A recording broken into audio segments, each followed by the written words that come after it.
In time past, tertiary institutions are known as a citadel of learning. We are seen as the epitome of knowledge and integrity because minds are shaped and trained to be humane, less prone to violent crimes and criminal tendencies. The recent spate of security challenges like violence, kidnapping, and nocturnal ritualistic practices in tertiary institutions in Nigeria has been a source of concern to many, especially those that witness or experience the heydays of the tertiary education in the country, say about 40 years ago. Many of these nefarious activities are attributed to nonchalant attitude of the schools towards security, such as engaging incompetent and unskilled guards, having incomprehensive security policy, lack of awareness and manpower. The list goes on. The recent murder of Atanda Modupe Deborah, a 200 level nursing student of the Federal University, Oyekiti, who was declared missing within the school premises on the 5th of September this year, but found dead in a shallow grave at a distance of about 30 meters behind the nursing lecture hall, was a testament to the many evil of insecurity in Nigeria. How have we reached this, or how did we reach this disturbing level where termination of human lives and despicable activities replaces gallantry and nobility? This is what will be examined today as we beam our searchlight on security and safety in tertiary institutions in Nigeria. I am Eukaria Clinton. Welcome to the program.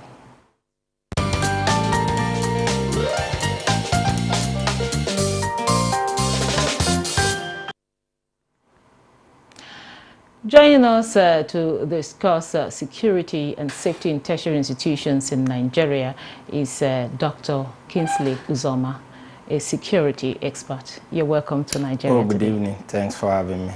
So, Dr. Kingsley, it's quite disturbing listening to the introduction there. Now, one would say, what could you say is responsible for the recent spate of violence in the nation's tertiary institutions? Well, may the soul of the young lady, Miss Atanda, rest in peace. Amen. And it calls for sober reflections, not just to the institution or people of Oyo Ekiti, but the entire nation. You can imagine so many things that has gone unreported, especially when such actions took place outside the school perimeter. Okay, then if you beam your searchlight in institutions, you will discover that maybe the security is just at the gate, at the entrance. Or next place, recently some of the researches we carried is, okay, you see at the entrance to the lecture hall. Outside that, you don't see adequate security. Oftentimes, you discover people who are not even bona fide students of institution. They can just, okay, they just need an ID card to cross. It's only during exam halls that you were able to differentiate between who is a student and who is not during a screening. So these are part of the security lapses. And if you check, those who are engaged in security jobs in schools, not just the tertiary institutions, to the extent of the lower, the primary school, the private schools, and what have you, is because of lack of job. These security personnel, these guards have no skills, they have no equipment, in fact, they have no passion for the job, but they need to get ends meet, they need money. So there are a lot that needs to be done. But again, in terms of maybe the job of the police, about a month ago, I think the current acting inspector general of police created a special unit with the mandate to enhance safety and security in school. But it's one thing for you to create this special unit, is also another for you to have the necessary funds and logistics to make sure that you enhance security in campuses. Okay, having said that, you rightly said that quite a lot of things have gone like unreported. Now, to what extent, or to what are the nature and what is the essence of violent crimes in the tertiary institutions? I know you have done one or two, research concerning that, and of course you've worked closely with some of them. So, what is the extent of the crime in tertiary institutions?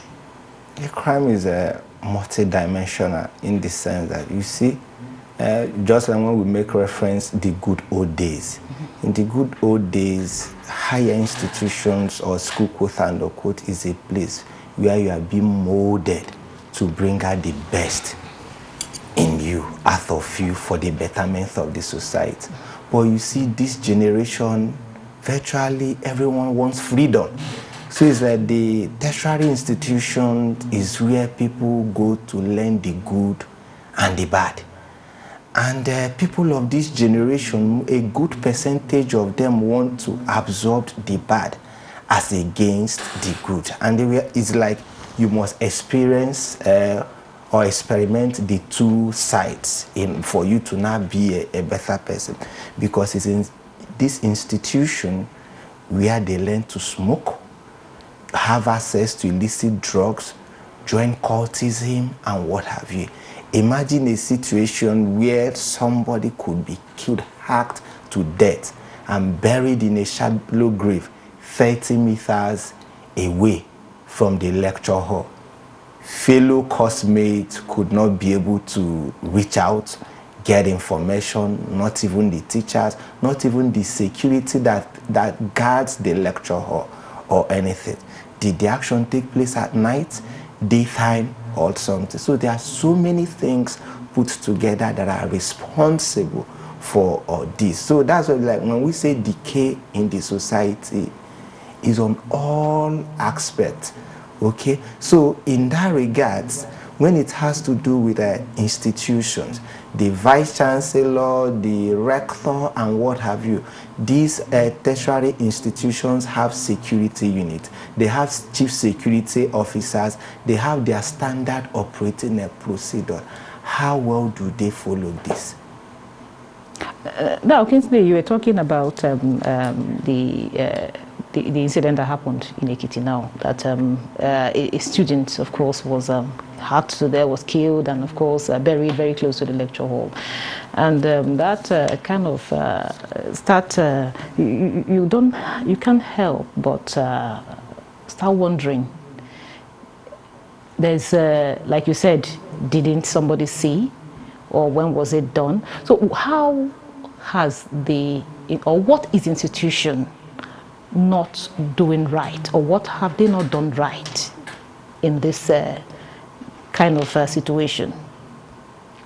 Okay, I think what the institutions fail to do most times is that you come for the security department, you might see a guard at a spot week in, week out, month in, month out, year in, is like maybe a private or a well-stationed place. So he's too familiar with the people, and these students know how to outsmart him or her.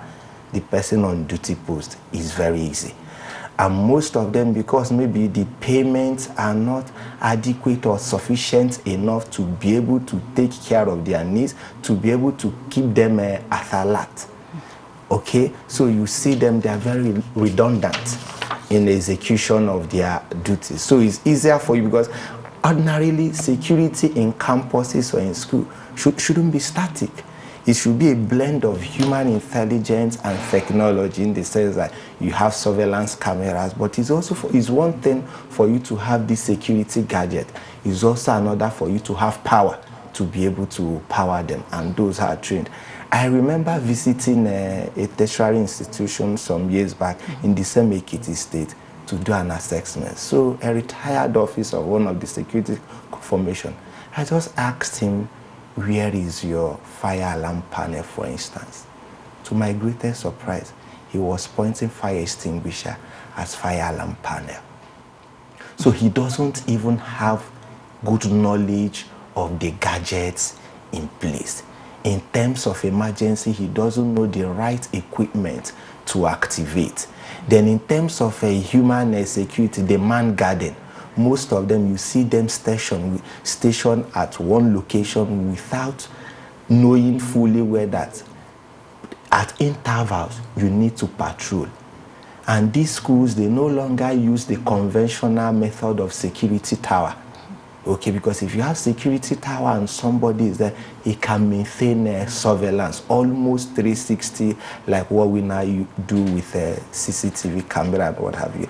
And maybe like we try to project or introspect, the action took place at night, wee hours of it. They must have succeeded, the perpetrators, simply because of maybe outage of power supply. Because if there are adequate lights, I am sure somebody would have spotted.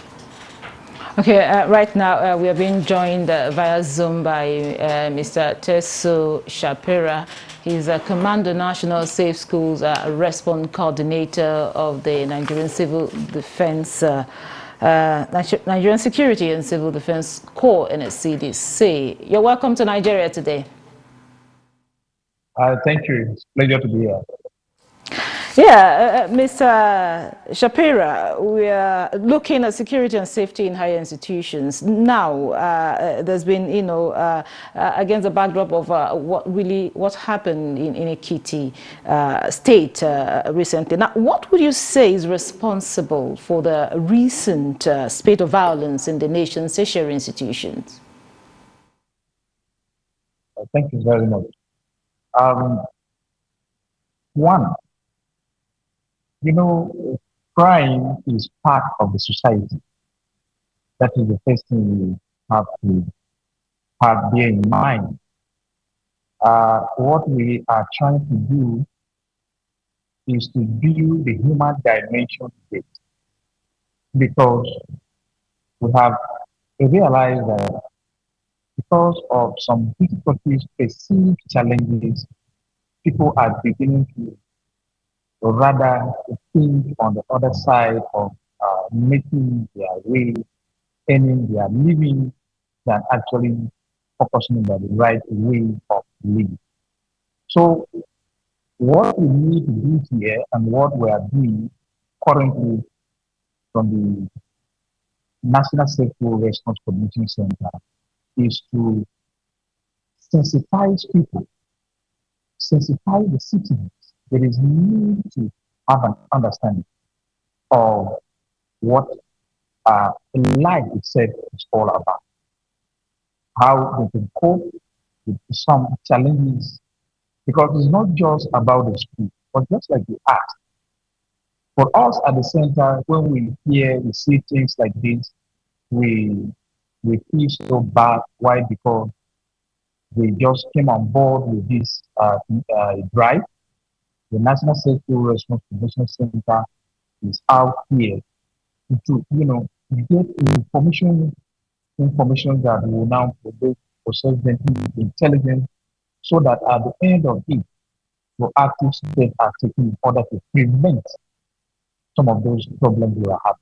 However, just as I said, awareness is so low. When people are supposed to do certain things the way they are supposed to do, they tend to underestimate sometimes even vital information that will add value to what we do. And so this thing is becoming a challenge. But I think we shall get there. It's unfortunate that we are recording some of those things, because awareness, just like I said, is a major pillar that we need to sensitize people. We need to take responsibility. We need to channel our information to where those information will be utilized. I'll give you an example. At the center, we have two major pillars that we are working with currently. As we are building the human content, we are also looking at the technological aspect. Just like the other speaker has just said, mounting of CCTV cameras and all the technological tools that you could think of might not help. We need to change the cognitive style, and it's a huge challenge at the moment. But we are making effort. As I speak to you, I'm speaking to you from somewhere where we're about to start one major sensitization program with the community. Because some of those things that you see them happen, citizens sometimes they have idea of certain things, but to now share that information appropriately becomes a problem. That's why we are witnessing some of those things.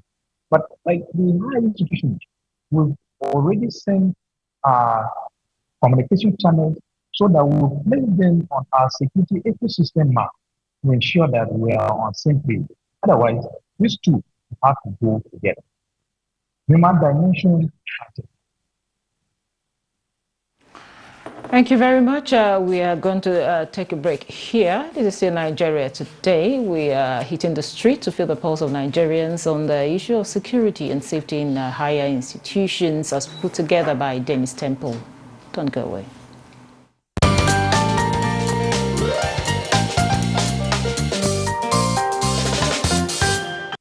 Parents, you have your child in a specific school. You know the school is not walled. There is no fence around the school. Everything is just a bare open space. Your children are going there. Normally, in every school, at the little I know, there are what we call PTA meetings. If you like the school and you want your child to be there, why not raise such issues on a PTA meeting? The parents and the teachers will come together and say, okay, these are the obstacles. Everything is not just government. Parents also have a role at some time, even if ordinary barbed wire, they can buy barbed wire to at least safeguard the school, the little they can, not just leaving the school an open place. The new IG has launched a committee on how to secure our school environment. If this insecurity continues in our school environment, it will keep discouraging those people from going to school, and it has a kind of transmission effect on the national growth and development at large. So I think government needs to come up with more strategy, more implementation, more mechanism on how to secure those schools. Without security, the pupils will not be comfortable to learn. And as you know, education is a backbone of every nation's growth and development. For instance, if you look at the student hostels and a lot of things, it's only the student here you can find, no security. So Ali, we need more security in the area. Maybe providing a police post or a police checkpoint around those areas is very necessary. Kidnapping has been from beginning of time. People have been kidnapped and people have been killed from generation to generation. It didn't just start. But one of the things that is happening that people who are involved in this crime, sometimes if they are not punished, you see the thing keep on escalating. People, the school authorities must put everything on check. Make sure that you know your neighbor, you know your people that are working with you. You see, you come into a bus or come into anybody, you are placing your phone. You didn't take note of somebody who is sitting by you. It's wrong. We must know ourselves, know what we do, know how we live, and know who we are.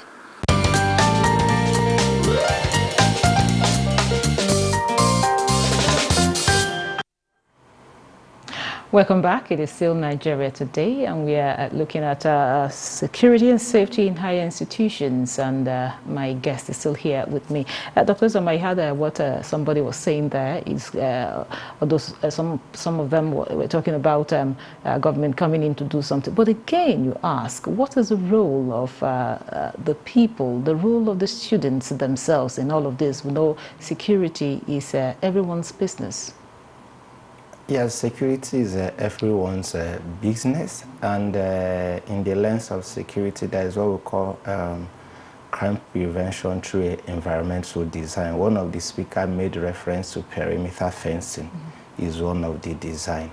But the environment, the nature of the school will determine the kind of perimeter fencing you have. because when constructing perimeter fencing, you must make sure that it will not in turn have adverse effects on the students or those who live within the school community. But again, when you say orientation, for those who are entering the new, the matriculated undergraduates coming in. That's when you involve the safety unit of the civil defense, the police, and what have you. Then it shouldn't be a one-off thing. Okay, they must maintain on their own patrol. You must not build police station within the campus to give sense of security, because if you have that in some area, is even a threat to the students, okay, because they want to be free. Okay, a lot of things happens or goes on campuses, but again, government and school management look inward to be intelligence driven. Some years back, you and I know that you have people of the DSS and plain clothes police enrolled as undergraduate at all levels, and nobody knew. Or they are the one who can be able to identify those who are of cultist gangs and what have you, and know how to bring out informations, follow them up to fish them out and neutralize them. But these days, even drug addicts and what have you want to leave their home and get cover on campuses. Okay, Dr. Kinsley, I'll have to stop you here so that Mr. Shapira can, say one or two things. Now, Mr. Shapira, how well has your command or the project, or you talked about the project the other time you came on this program, the Safe School project. How well have you been able to leverage modern technology to ensure safety in our schools? All right, thank you very much. It is a work in progress.